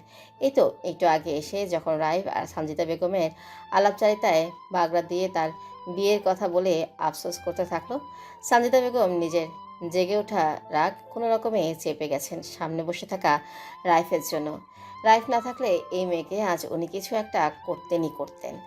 এত ধিঙ্গিপনা মেয়েকে নিয়ে তিনি খুব বিপাকে পড়েন আজকাল। এবার মনে হচ্ছে নিজের মেয়ের বিয়ের কথা ভাবতে হবে অচিরেই। তবু যদি একটু শুধরানো যায়। সবাই নৈশভোজ সেরেছে কিছুক্ষণ হলো।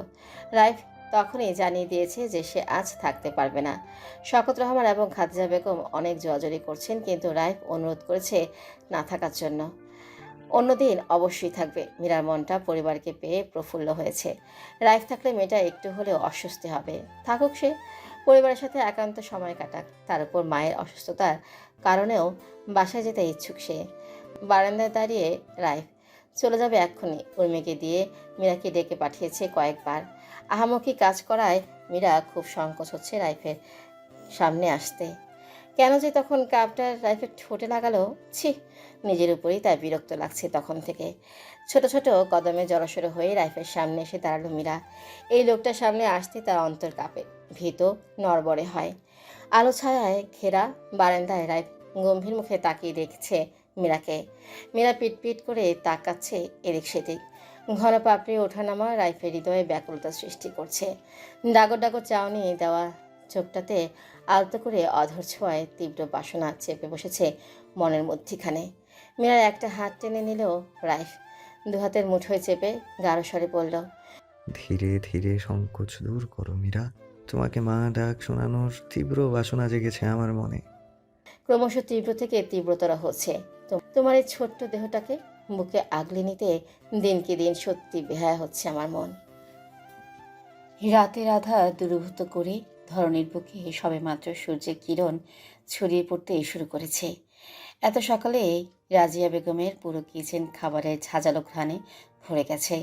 দুই চোলায় ঝমঝম আওয়াজ তুলে পুরো দস্তুর রান্না করছে মীরা। পাশেই উঁচু মোড়ায় বসে আছেন রাজিয়া বেগম। ফজরের সালাত আদায় করেই মীরা চলে এসেছিল পাঁচতলায়। শাশুড়ির অসুস্থতার খবর শুনে গত রাতেই একবার দেখতে আসতে চেয়েছিল মীরা, কিন্তু রাইফের বারণে আসতে পারেনি। ভোরেই ঘুম থেকে উঠে ফজরের সালাত আদায় করেই সোজা উপরে চলে এসেছে সে। মীরার কঠোর বারণ রাজিয়া বেগমের প্রতি।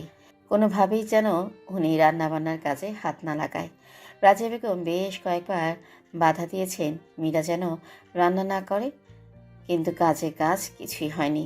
গত রাতে রাইফ চলে আসার সময় রাজিয়া বেগমের জন্য খাবার প্যাক করে পাঠিয়েছিলেন মীরার মা। সেই খাবার থেকে অল্প একটু খেয়েছেন তিনি। সেটাতেই চালাতে চেয়েছিলেন আজকের সকালের খাওয়া দাওয়া পর্ব। সেই সকাল থেকেই বলেই যাচ্ছে মীরা যেন খাবার রান্না না করে, কিন্তু মীরা মানতে নারাজ। শাশুড়ি কী খেতে ইচ্ছে করছে তা পেট থেকে বের করেই ছেড়েছে। বিয়ের দিন থেকে গোস্ত, পোলাও, কোরমা খেতে খেতে মুখের রুচি কমে গেছে রাজিয়া বেগমের। তাই মীরাকে বলেছে অল্প কিছু ভর্তা করার জন্য। মীরা আলু ভর্তা, ডাল ভর্তা, তিল ভর্তা শেষে এখন ইলিশ মাছ ভাজছে, আর অন্য চুলায় ওদের বাড়ি থেকে পাঠানো খাবারটুকু গরম করছে। মীরা ফল কেটে হাতে ধরিয়ে দিয়েছে শাশুড়ি আম্মাকে এবং একটু পরপরই তাগাদা দিচ্ছে খাওয়ার জন্য। রাজিয়া বেগম এক টুকরো খাবার খাচ্ছেন তো দুই টুকরো মীরার মুখেই তুলে দিচ্ছেন। মীরা না করলেও শুনছেন না তিনি। শাশুড়ি পুত্রবধূ যেন একে অপরকে খাওয়ানোর প্রতিযোগিতায় নেমেছে। আজ সাত সকালে মীরা পা টিপে টিপে এগিয়ে গেল দরজার দিকে। বদ্ধ রুমে দরজা খানিক খুলে উকি দিল রুমে।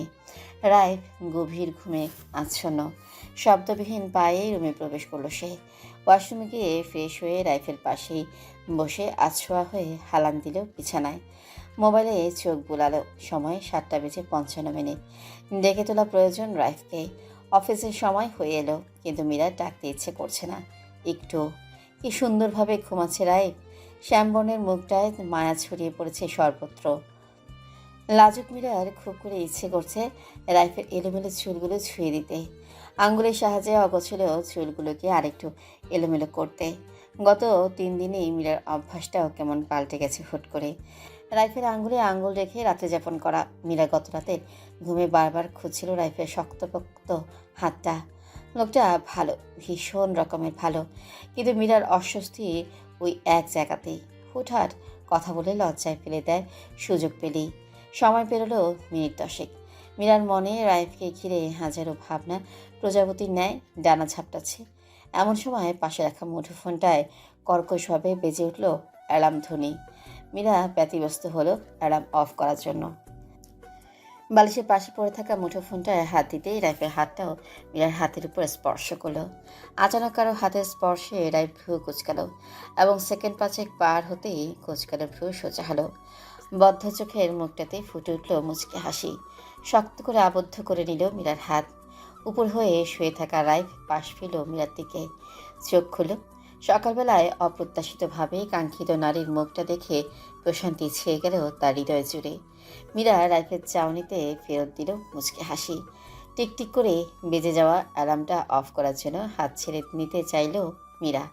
রাইফ বাধা দিল, হাত ছাড়ল না। উপায়ন্তর না পেয়ে মীরা বাঁ হাতের সাহায্যে অ্যালার্ম অফ করে চাইল রাইফেল পানে। সাধারণত স্বাভাবিক সময়ে মীরা নিঃসংকোচে তাকায় রাইফেল পানে, চোখে চোখ রেখে কথা বলে কোনো অস্বস্তিবিহীন। কিন্তু রাইফের কিছু দৃষ্টি আছে, তীক্ষ্ণ দৃষ্টি, গভীর থেকে গভীরতর দৃষ্টি। সেই দৃষ্টিতে শুধু মুগ্ধতার ছড়াছড়ি। সেই গাম্ভীর্যপূর্ণ দৃষ্টিতেই মীরা নজর রাখতে পারে না। দৃষ্টি রাখবে কী করে? রাইফের এই দৃষ্টিতে যে এক আকাশ সম প্রেম স্পষ্ট দেখতে পায় মীরা। অনুভব করে শিরা উপশিরায়। রাইফ ইশারা দিল মীরাকে পাশে পুরোপুরিভাবে শোয়ার জন্য, কিন্তু মীরা ইশারায় সঙ্গ দিল না। বুঝেও না বোঝার ভান ধরল তৎক্ষণাৎ। ভ্রুচিয়ে প্রশ্নাত্মক ইশারায় জিজ্ঞাসা করল, কি? রাইফ আবারও ইশারায় বলল শুয়ে পড়ার জন্য, কিন্তু লাভের লাভ কিছুই হলো না। তার মাথায় দুষ্টবুদ্ধি খেলে যাওয়া মীরা আবারও না বোঝার ভান ধরল। আবারও ইশারায় বোঝালো। রাইফের ইশারা বোঝেনি সে। প্রখর বুদ্ধি সম্পন্ন রাইফ ধরে ফেলল মীরার চালাকি। রাইফ পুনরায় ইশারা দিল মীরাকে, যার অর্থ মীরা ইশারাতেই বলল বোঝেনি সে। রাইফ বিস্তৃত হাসল, ঠোঁট চেপে মিটি মিটি হাসছে মীরাও। লাজুকলতার মিঠে মুচকে হাসি রাইফের মন শীতল করে তুলল। এই মেয়েটা জানেই না হাসলে কত সুন্দর লাগে তাকে। রাইফের সঙ্গ পেয়ে মীরাও যে দুষ্টু মেয়ে আয়ত্ত করে ফেলেছে সেটাও ধরে ফেলল সে। এ পর্যায়ে এসে শেষ টোপটা ফেলতে চায় রাইফ। ওস্তাদের সাথে পাঙ্গা নিয়েছে, খেল তো জমাতেই হবে, কেননা লাটাই তো আর তারই হাতে। আঙ্গুলে আঙ্গুল রাখা মীরা হাতটা আরো শক্ত করে ধরল। ধারালো চোখে তীক্ষ্ণ এক ইশারা দিল, যার অর্থ এবার পাল্টে গেছে। এবার আর পাশে শুতে পলিটি রাইফ, এবার সোজা তার বুকে মাথা রাখতে বলেছে মীরাকে, এবং পরক্ষণে এটাও ইশারা করেছে এর ব্যত্যয় ঘটলে তার মুঠোয় আবদ্ধ হওয়া হাতটা টেনে কাছে টানবে মীরাকে। রাইফের শেষ ইশারায় মীরার হাসি হাসি মুখটা থেকে ফুরুত করে উড়ে গেল মুচকি হাসিটুকু। কিছুটা লজ্জায় গোমরা হলো চেহারা। রাইফের বুকে যাওয়ার ভয়ে ফটাফট আগে ইশারার মতো শুয়ে পড়ল দ্রুত। এই লোকের এক বিন্দু গ্যারান্টি নেই, কখন যে হ্যাঁচকা টানে কাছে নিবে বলা যায় না। মীরার এমন আচরণে রাইফের পেট ফেটে হাসি পেল। এতক্ষণে চেপে চেপে মুচকি হাসির শব্দ হয়ে বেরিয়ে এলো। রাইফের খলখল হাসির শব্দে ভরে গেল পুরো রুম। মীরার কিঞ্চিত রাগ হলো। এভাবে হাসার কি আছে? আজ তাকে আলাফোলা পেয়ে এভাবে হাসছে তো সেও একদিন দেখে নেবে। বদ্ধ রুমে রাইফের হাসি প্রতিধ্বনি হয়ে ফিরে আসছে। মীরা ধ্যান দিল রাইফের হাস্যোজ্জ্বল মুখাবয়বে। শ্যামসুন্দর পুরুষটার এমন হাসি দেখেনি সে আগে। মুগ্ধ চোখে তাকিয়ে সঙ্গ দিল রাইফের। শেষ পর্যন্ত হেসে উঠল মীরা নিজেও। রাইফের হাসি থামল, এগিয়ে এলো মীরার দিকে। চিত হয়ে শুয়ে থাকা মীরার মুখ থেকে হাসি উপে গেল রাইফের হঠাৎ কাছে আসাতে। পর্দার ফাঁক দিয়ে আসা সূর্যের সোনালি ঝলমলে রোদ্দুর মীরার মুখে পড়েছে তীর্যকভাবে। মীরার ফর্সা মুখে লেপটে যাওয়া সোনালি আভা এই মুহূর্তে যে কারো পক্ষ পিঞ্জরে মুগ্ধতা ছড়ানোর জন্য যথেষ্ট। রাইফের হাসি হাসি মুখটা ধীরে ধীরে গম্ভীর হলো। হালকা করে মাথায় পেঁচানো ওড়নাটার পাক দিয়ে কিছু চুল পড়ে আছে মীরার গোলাপি আভাযুক্ত গালে। শান্ত স্থির মুখাবয়বে রাইফ মীরার মুখে সম্পূর্ণ দৃষ্টি নিবদ্ধ করে তাকিয়ে আছে উপর হয়ে বুকে ভর দিয়ে। মীরার একটা হাত এখনো মুঠোয় তার, অন্য হাতে গালে পড়ে থাকা চুলগুলো সরিয়ে দিল আলতো করে। নরম গালে রাইফের হাতের স্পর্শ পেয়ে মীরার হৃদয়ে থমকে গেল, চোখ বুজে গেল স্বয়ংক্রিয়ভাবে। মীরা অশান্ত মন বলছে রাইফ আজ কিছু করবেই করবে। আচ্ছা, এত যে ধ্যান মেরে তাকিয়ে আছে তার মুখে, সেই মুখটাতেই অধিকার ফলাবে না তো? অধিকার ফলালে ফলাবে, এতে মীরার আপত্তি নেই একটু। রাইফ তার স্বামী, সম্পূর্ণ অধিকার রয়েছে মীরার প্রতি। রাইফকে বাধা দেওয়া অনুচিত, তবু নতুন জন্ম নেওয়া গোলমালে অনুভূতিগুলোই বারবার মীরাকে আড়ষ্ট করে তুলছে। রাইফ মীরা ছোট গোলগাল মুখটায় হাত রাখলো, নরম গালটা ঘষে দিল আলতো করে। মীরার নিঃশ্বাস ক্রমশ ভারী হতে থাকলো রাইফের স্পর্শে। চোখ বুজে বিছানায় পড়ে রইল শক্ত হয়ে। বালিশের উপর মীরার মুঠোবন্দি হাতটা টেনে তুলল রাইফ। মেহেদি রং এখনো শোভা পাচ্ছে মীরার হাতে। মেহেদির গাঢ় খয়েরি রংটা একদিনে এখন হালকা লালে পরিণত হয়েছে। মীরার হাতের উল্টো পাশটায় রাইফ খুব যত্ন করে বৃদ্ধাঙ্গুল ঘষল বার কয়েক। মীরা বদ্ধ চোখে আরেকবার নজর বুলালো। ছোট্ট একটা ঢোক গিলে মুঠোয় রাখা মীরার হাতের উল্টো পাশে অধর ছোঁয়ালো ছোট্ট করে। মীরার অন্তরাত্মা থরাম করে উঠল, বদ্ধ নয়ন কুচকে আরো ভেতরে গেল। হৃদস্পন্দন এক সেকেন্ডের জন্য থেমে গিয়ে বেগতিক হারে ছুটতে শুরু করলো।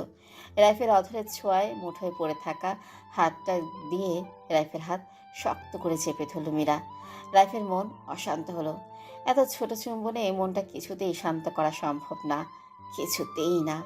বুকের ভেতর যে ঝড় উঠেছে সেটা থামানো প্রয়োজন, খুবই প্রয়োজন। বেশি সময় নিল না, 7-5 ভাবার সময় নেই তার এখন। সম্মুখে ধরে রাখা হাতটাতে পুনরায় অধর ছোঁয়ালো, 1 বার 2 বার 3 বার এবং পরপর অনেকবার। অজস্র চুমুতে ভরিয়ে তুলল মীরার মেহেদি রাঙা হাত, কখন বা সশব্দে, কখনো বা শব্দবিহীন। জায়নামাজে বসে অঝরে অশ্রু বিসর্জন করছে মীরা। মিনিটের পর মিনিট অতিবাহিত হচ্ছে, একভাবেই বসে আছে সে। আজ তার কোমল হৃদয়টা বিষণ্ণতায় ছেয়ে গেছে। বিষাদের আনাগোনা তার মণিকোঠায়। দেখতে দেখতে গত হলো 4টি বছর। মীরাকে একা করে নূরজান বেগমের গত হওয়ার 4টি বছর। নিঃসঙ্গ মীরার সঙ্গী হয়েছে এখন। কিন্তু দু চোখ ভরে যার দেখার কথা ছিল সেই নেই। মীরার কান্নায় ফুলে ফেঁপে ওঠা রক্তিম লাল চোখ দুটো স্থির হয়ে তাকিয়ে আছে জায়নামাজের ওপরে। নীরবে অশ্রুপাত করার আকুল চেষ্টা করছে মীরা, কিন্তু বারবার বারবার ঝড়ের বেগে দলা পাকিয়ে চিৎকার করে বেরিয়ে আসছে কান্না করেও। অবাধ্য কান্নাকে দমন করার ব্যর্থ প্রচেষ্টারত মীরার শরীর কেঁপে কেঁপে উঠছে, গুঙ্গিয়ে কেঁদে উঠছে মাঝে মাঝেই। আজকের দিনে ভঙ্গ হৃদয়ের মীরার খুব ইচ্ছে করছে দাদিজানের সান্নিধ্য পেতে। তাকে না ছুতে পেল, তাকে জড়িয়ে রাখা সোদা মাটির ঘ্রাণ নিতে হৃদয়টা ভীষণ রকম ব্যাকুল হয়ে আছে তার। চোখ মুছে পাশের টেবিল থেকে মুঠোফোনটা হাতে নিল মীরা। কলেজে 2য় নাম্বারটাতে ডায়াল করলো সে। পরপর 3বার রিং হতেই রিসিভ হলো। রাইফের কণ্ঠস্বর শোনা গেল কানে ধরে রাখা মুঠোফোনেরটায়। উৎকণ্ঠিত কণ্ঠে রাইফ বলছে, কি ব্যাপার, আজ আমার মহারানীর তলব পড়েছে যে? কোনো সমস্যা মীরা? ছোট একটা ঢোক গিলে ভেজা গলায় বলল মীরা। না, সমস্যা না। আমি একটু বাইরে যাব, দাদিজানকে খুব মনে পড়ছে। যাই? একা যাবা? আমি আসি। রাইফ হাত ঘড়িতে চোখ বোলালো। সময় 2:55। সূর্য এখনো প্রখর তাপ দিয়ে যাচ্ছে পৃথিবীতে। ফোনের অপর প্রান্ত থেকে মীরাকে উদ্দেশ্য করে বলল রাইফ, একটু পর বের হও মীরা, এখন বাইরে অনেক রোদ। 4টা বা 4:30 নাগাদ বের হওয়া কেমন? আর শোনো, আমি আসবো তোমাকে নিতে, ফোন কাছেই রেখো। ঠিক আছে। মীরার ছোট্ট জবাবের পরই নীরব হলো ফোনের 2 প্রান্তের মানুষ দুটো। কোনো সারা শব্দ নেই দুজনের মুখেই। রাইফ ইচ্ছে করে কথা বলছে না এখন। সারাদিন তো নিজেই বকবক করে, এবার তার মহারানীর মুখ থেকে কিছু শুনতে ইচ্ছে করছে। মীরার ধারণা ছিল রাইফই কিছু বলবে এখন, কিন্তু যখন তার ধারণা ভুল প্রমাণিত হলো তখন নীরবতা ভাঙল সে নিজেই। শুনছেন? বলেন, শোনার জন্যই তো বসে আছি। রাইফের গলা ঠান্ডার সুর। মীরা ছোট করে প্রশ্ন করলো, খেয়েছেন? হুম। মীরার কিঞ্চিত রাগ হলো রাইফের জবাবে। সবসময় তো কথার ফুলঝুরি নিয়ে বসে থাকে, আর আজ হুহা বলে কেটে দিয়ে পড়ছে। কথাই বলছে না। হ্যাঁ, এমনিতেই মীরার মন খারাপ, তার উপর হুহা। ভালো লাগে না। এভাবে কি একতরফা কথা বলা যায় নাকি? ধৈর্যহারা হয়ে মীরা নিজেই শুধালো। আপনি কি ব্যস্ত? পিঠ টান টান করে বসে একটানা কাজ করা রাইফ আরাম করে হেলান দিল চেয়ারে। লম্বা একটা হাই তুলে বলল, ব্যস্ত হতে চাচ্ছিলাম, আমার মহারানীর কথা শুনে ব্যস্ত হওয়ার শখ জেগেছিল খুব, কিন্তু সে আর হলো না। আম্মা কি করে? ঘুমাচ্ছে। তুমিও বিশ্রাম নাও একটু, সাবধানে এসো। ঠিক আছে, রাখি। রাখো। পরন্ত বিকেলে আসরের সালাত আদায় করে বেরিয়ে পড়েছে মীরা এবং উর্মি। রিকশাতে এসে মূল গন্তব্যের একটু আগেই নেমে পড়েছে দুজন। ব্যস্ততম শহরে দুজনে পায়ে পা মিলিয়ে হাঁটতে চায় কিছুক্ষণ। 5 মিনিটের পথ অতিক্রম করে কবরস্থানের মূল ফটক দিয়ে প্রবেশ করলো দুজনে। দুরন্ত স্বভাবের উর্মিও আজ ঝিমিয়ে গেছে। মীরার মতো নিতেই পড়েছে মন। মীরার হাতটা ধরে ইট বাঁধা সরু পথটা দিয়ে সামনে এগিয়ে ডান দিকে বাধাই করা 3টা কবরের পরেই কবরের এসেই পা থামালো দুজনে। দাদিজানের মাথার কাছে চুপটি করে দাঁড়ালো মীরা। কোনো রা নেই দুজনের মুখে। নীরবে টুপটুপ করে কয়েক ফোঁটা অশ্রু বর্ষণ করছে মীরা। থেমে থেমে ফুফিয়ে উঠল উর্মি। কি নিদারুণ যন্ত্রণা, কি নিষ্ঠুর বেদনাদায়ক অনুভূতি। পাতলা ঠোঁট নাড়িয়ে বিড়বিড় করে সূরা তেলাওয়াত করছে মীরা। ভেজা নয়নে সময় অতিবাহিত হলো অনেকক্ষণ। সবুজ ঘাসে থেকে রাইফের আওয়াজ শোনা মাত্র চমকিত হলো মীরা। চকিত দৃষ্টিতে ঘুরে তাকালো তৎক্ষণাৎ। সাদা ফরমাল শার্ট, কালো প্যান্টের পরিপাটি বেশভূষা রাইফের যে কারো নজর কাটতে সক্ষম। স্বামীর পানে ভেজা নয়নে এক পলক তাকিয়ে মুখটা আড়াল করে নিল মীরা। চুপিসারে চোখের জল মুছে ফেলল। দুঠোঁট হালকা গোলাকৃতি করে ছেড়ে দিল। ভেতরে জমে থাকা হাহাকার ভর্তি চাপা দীর্ঘশ্বাস। উর্মি উঠে দাঁড়ালো রাইফকে দেখে। রাইফের চোখে চোখ পড়তেই বেদনা ভরা মুখটাতে ফুটিয়ে তুলল কিঞ্চিৎ হাসি। চোখে চোখে কথা হলো উর্মি এবং রাইফের। উর্মির কাছ থেকে রাইফ যা জানতে পারলো তার সারমর্ম। মীরার অবস্থা ভালো না, সরানো যাচ্ছে না এখান থেকে। কেঁদে কুদে একাকার অবস্থা। এবার আপনি সামলান। রাইফ মীরাকে ঘুরিয়ে নিল নিজের দিকে।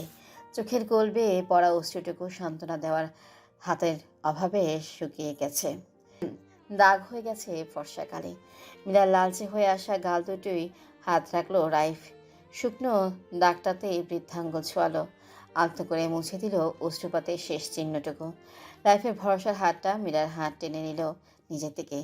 সামনে পা আগাতে আগাতে মীরাকে ইশারা করলো তার সাথে পা মেলানোর।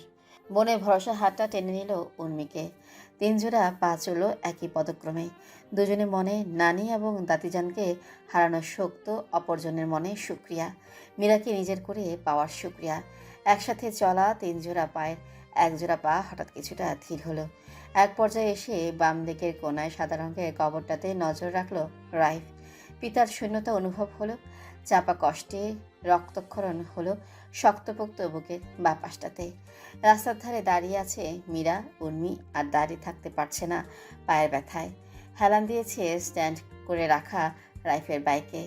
সামনে দোকান থেকে ফাস্টফুড পার্সেল করা প্যাকেটটা হাতে নিয়ে বড় বড় পা ফেলে মীরাদের কাছে এসে দাঁড়ালো রাইফ। পার্সেলটা উর্মির হাতে দিয়ে হাঁক ছাড়লো রিক্সার জন্য। হাত উঁচিয়ে ডাকলো একজন অর্ধবয়স্ক ব্যক্তিকে, যিনি পরিবারের মুখে হাসি ফোটাতে ঝড় বৃষ্টি উপেক্ষা করে এই রিক্সার প্যাডেল ঘোরান জীবিকার তাগিদে। অর্ধবয়স্ক লোকটির কাছে আসলে বাসার অ্যাড্রেস বলল রাইফ। রিক্সাওয়ালা ব্যক্তিটি একগাল হেসে দিলেন, বললেন সেদিকে যেতে ইচ্ছুক তিনি। ধৈর্যহারা উর্মি পায়ের ব্যথায় আর দাঁড়িয়ে থাকতে পারল না। তড়িঘড়ি করে এক প্রকার লাফ দিয়ে রিক্সায় উঠে গেল। বসে পড়ল এক পাশে মীরার জন্য জায়গা রেখে। রাইফের পাশে এক হাত পেছনে দাঁড়িয়ে থাকা মীরা স্বভাববশত মাথায় পেছনে ওড়নাটা শুধু শুধু টানলো একটু। রিক্সা ওঠার জন্য 2 কদম এগিয়ে গিয়ে রাইফকে অতিক্রম করবে, এমন সময় মীরার হাত রাইফের হাতে বন্দী হলো। টান পড়ল কোমল হাতে। প্রশ্নাত্মক দৃষ্টিতে পিছু ফিরল মীরা। রাইফ মীরাকে এক পলক দেখে সামনে চোখ রাখলো। উর্মিকে উদ্দেশ্য করে বলল, পা ব্যথায় জর্জরিত উর্মির মুখে ফুটল দুষ্ট হাসি। রাইফ আজ উর্মিকে শালিকা সম্বোধন করেছে।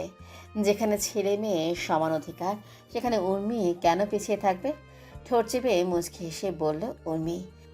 আপনাদেরই সময় দুলা ভাই। কাবাবে হাড্ডি হাড্ডি ফিল নিতে চাচ্ছি না আজ। দোয়া করিস মেরু, বাসায় পৌঁছানোর আগেই যেন একটা আশিক মিলে যায়, দেওয়ানা হয়ে যায় আমার প্রেমে। গধূলি লগ্ন। পশ্চিম আকাশে ঢলে পড়া গোলাকার রক্তিম সূর্যটার তেজ এখন নেই বললেই চলে। শহর কৃত্রিম আলোর আলোকিত হতে শুরু করেছে। মীরা ধরে রাখা হাতটা টেনে বাইকের সামনে এনে দাঁড় করালো রাইফ। এতক্ষণ মনের মাঝে চেপে রাখা প্রশ্নটা করেই ফেলল মীরা। কোথাও যাবেন? ঘুরে আসি চলো, ভালো লাগবে তোমার। আচ্ছা, প্রিয় কোনো জায়গা আছে তোমার? কোথায় যেতে চাও বলো? পরপর প্রশ্ন করা রাইফের প্রস্তাব মীরার ভালো লাগলো। বিষণ্ণ মনটা যদি একটু ভালো হয় এই সুযোগে। এই শহরের কোলাহল থেকে দূরান্তর যেতে চায় মীরা। ধীর কণ্ঠে স্পষ্ট ভাষায় জবাব দিল সে। যেদিকে চোখ যায়। রাইফের স্বাভাবিক চেহারায় ঠোঁটের কোণে হাসি ফুটল। ব্যস্ত নগরী, ব্যস্ত সব কিছু। কেউই দেখার জন্য কিংবা তাদের আলাপচারিতা শোনার জন্য থেমে নেই। তারপরেও পুরুষালী কণ্ঠটা যতটুকু সম্ভব খাদে নামালো রাইফ। ভরাট কণ্ঠে শান্ত ভঙ্গিতে বলে উঠল, আমার মন তো শুধু তোমাকেই চায়, হাসতে পৃষ্ঠে জড়াতে চায়, 2 চোখ ভরে দেখতে চায়। উর্মি বাসায় পৌঁছেছে মিনিট 5 আগে। কোনো রকমের ফ্রেশ হয়ে রাইফের দেওয়া খাবারের পার্সেল নিয়ে বসেছে বিছানার ঠিক মাঝ বরাবর। এক হাতে তার বার্গার, তো অন্য হাতে পিৎজার টুকরো। দুটোতেই সমান তালে কামড় বসিয়ে দন্তপাটিতে পিষ্ট করে গলধকরণ করছে সে। মাঝে মাঝে অমৃত স্বাদ নিচ্ছে চোখ বন্ধ করে। খাবারের স্বাদকে আরও দ্বিগুণ করে তুলতেই 2 হাতে কবজির সাহায্যে কোল্ড ড্রিঙ্কসের ক্যান তুলে চুমুক দিচ্ছে থেমে থেমে। বার্গারে মাত্র বড়সড় আরেকটা কামড় বসানোর জন্য মুখ হা করতে এই মায়ের উচ্চ আওয়াজে ডাক কানে আসলে উর্মির। বিরক্তির ভাঁজ ফুটে উঠল কপালে। এমনিতে তার মন মেজাজ খারাপ, তার উপর মায়ের ডাকাডাকি। শান্তি নেই একটু। অবশ্য মেজাজ খারাপেরও যথেষ্ট কারণ আছে তার কাছে। বাসায় ফেরার সময় উর্মি আজ আশেপাশে নজর রেখে আসতেছিল, এই ভেবে যে যদি কেউ তার দিকে প্রেমের ইশারা টিশারা দেয়। কিন্তু আশায় ঘুরে বালি দিয়ে কোথায় থেকে যেন হুট করে আগমন হলো তার শ্রদ্ধেয় পিতার। রিক্সা থামিয়ে দুইটা বাজারের ব্যাগ রিক্সায় দিয়ে বলেছিল বাসায় নিয়ে যেতে। তার দেরি হবে ফিরতে। দুঃখে কষ্টে মাঝ রাস্তায় অল্পের জন্য কেঁদে দেয়নি উর্মি। থুতনির নিচে আটকে রাখা মাস্কটা দিয়ে দ্রুত মুখ ঠেকেছিল সে লোকলজ্জার ভয়ে। এভাবে পরিচিত কেউ দেখলেই নিশ্চিত ঠাট্টা করতে ভুলবে না। এমনিতেই শখের পুরুষের দেখা পাচ্ছে না সে, তার উপর বাজারের ব্যাগ, এই বুঝি মানিজ্যত ধূলিসাৎ হয়ে গেল তার। তাকাবে না, কেউ তাকাবে না আজ তার দিকে, প্রশ্নই ওঠে না তাকানোর। ড্যাশিং হ্যান্ডসাম সুদর্শন যুবক যখন দেখবে দুইটা বাজারে ব্যাগ নিয়ে যাচ্ছে সে, কেউ কি ফিরে তাকাবে? হতাশ মনে বিড়বিড় করে তখন বলেছিল উর্মি।